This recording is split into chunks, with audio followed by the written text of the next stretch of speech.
Hello everyone, আজকে আমি আপনাদের সঙ্গে শেয়ার করতে এলাম মৌরলা মাছের ঝাল রেসিপি। তো অনেকের এলাকাতে এটা অনেক নামেই চেনে। আমাদের এখানে এটার আঞ্চলিক নাম হলো মৌটি মাছ।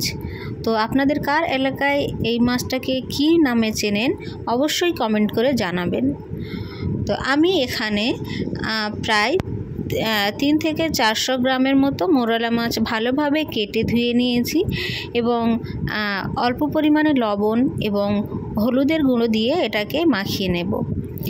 এরপর মাছটাকে আমরা একটু হালকাভাবে ভেজে নেব। অনেকেই এই মাছ রান্নার সময় ভাজে না, কিন্তু আমি ভেজে নেওয়াটা বেশি পছন্দ করি এবং তাই আমি যখনই এই মাছ রান্না করি তখনই ভেজে নিই। তো আমি রান্নার জন্য মাছটাকে প্রথমে ভেজে নিচ্ছি। আমি প্রথমে একটা ফ্রাইং প্যান নিয়েছি এবং সেটাতে আমি 2 টেবিল চামচ ভাজার তেল দিয়ে দিয়েছি। দিয়ে এরপরে তেলটা ভালোভাবে গরম হয়ে গেলে আমি মাছগুলোকে ছেড়ে দেব। মাছগুলোকে আমি 2 বার ধরে ভেজে নেব। আপনারা খেয়াল রাখবেন যে পাত্রে মাছটা ভাজবেন সেই পাত্রটি এবং তেলটি যেন ভালোভাবে কড়াকড়িভাবে গরম হয়ে যায়, না হলে মাছটা তলাতে লেগে যাওয়ার খুব সম্ভাবনা থাকে। তো আমি মাছটার এক পিঠটা ভেজে নিলাম 3 থেকে 4 মিনিট এবং এরপরে আমি মাছটাকে উল্টে দিচ্ছি আর এক পিঠ ভাজার জন্য। আমি খুব বেশি ভাজছি না, আমি হালকা হাতে ভেজে নেব। আপনারা যতটা ভাজা পছন্দ করেন আপনাদের ইচ্ছে মতো ভাজতে পারেন, তবে খুব বেশি কড়াকড়িভাবে ভাজলে মাছটা কেমন যেন একটা শক্ত শক্ত ভাব চলে আসে। মাছের 2 পিঠ ভাজতে আমার মোট 7 থেকে 8 মিনিট সময় লেগেছে। এর বেশি আমি মাছ ভাজবো না এবং 2 পিঠ খুব ভালোভাবেই ভাজা হয়ে গিয়েছে। এবার আমি মাছটাকে কড়া থেকে তুলে নেব।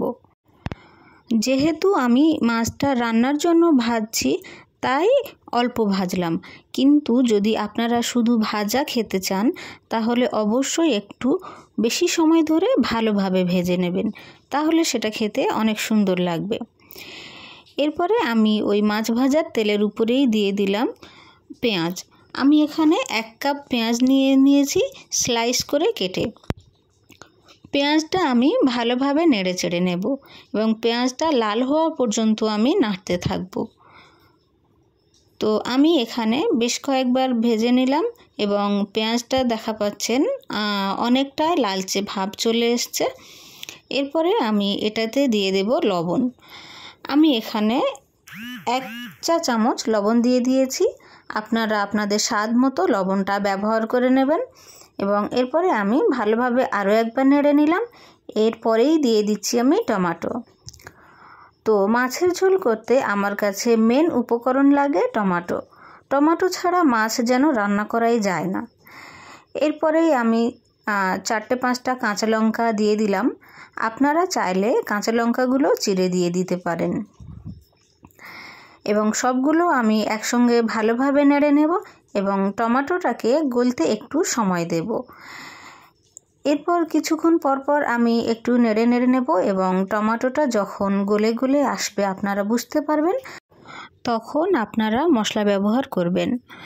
তো আমি এই মৌরলা মাছের ঝাল রেসিপি করতে খুব বেশি মশলা ব্যবহার করব না। ইভেন কোনো মাছেই আমি খুব বেশি মশলা ব্যবহার করি না। তো এখানে আমি 1 চা চামচ হলুদ গুঁড়ো এবং 1 চা চামচের একটু বেশি আমি লঙ্কা গুঁড়ো দিয়ে দিয়েছি এবং দিয়ে দিয়েছি 1 চা চামচ আদা এবং রসুনের পেস্ট।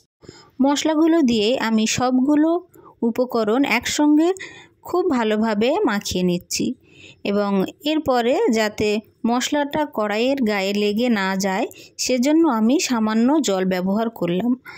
আপনাদের যদি জলের প্রয়োজন না থাকে আপনারা ব্যবহার করবেন না এবং যদি মনে করেন যে মশলাটা কড়াইয়ের গায়ে লেগে যাওয়ার সম্ভাবনা আছে তাহলে অবশ্যই একটু একটু করে জল ব্যবহার করবেন। তো আমি আরও 1 কাপের চেয়ে একটু কম জল দিয়ে দিলাম।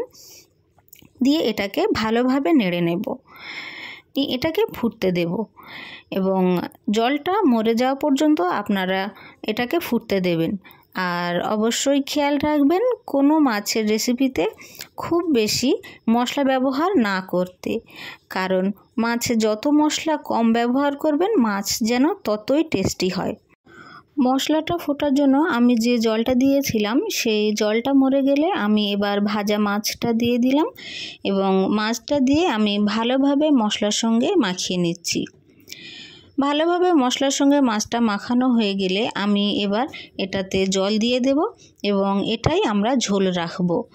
তো আমি এখানে 2 কাপের মতো জল ব্যবহার করেছি। যেহেতু আমি একটু ঝোল বেশি রাখবো তাই আমি একটু জলটা ব্যবহার বেশি করেছি। আপনারা যারা একটু চচ্চড়ি মতো করে খেতে চান তারা অবশ্যই জলটা একটু কমিয়ে দেবেন এবং খুব বেশি ফোটাবেন না। এখন আমি দিয়ে দিচ্ছি একটু জিরে গুঁড়ো। আমি এখানে 1 চা চামচের মতো জিরে গুঁড়ো ব্যবহার করেছি।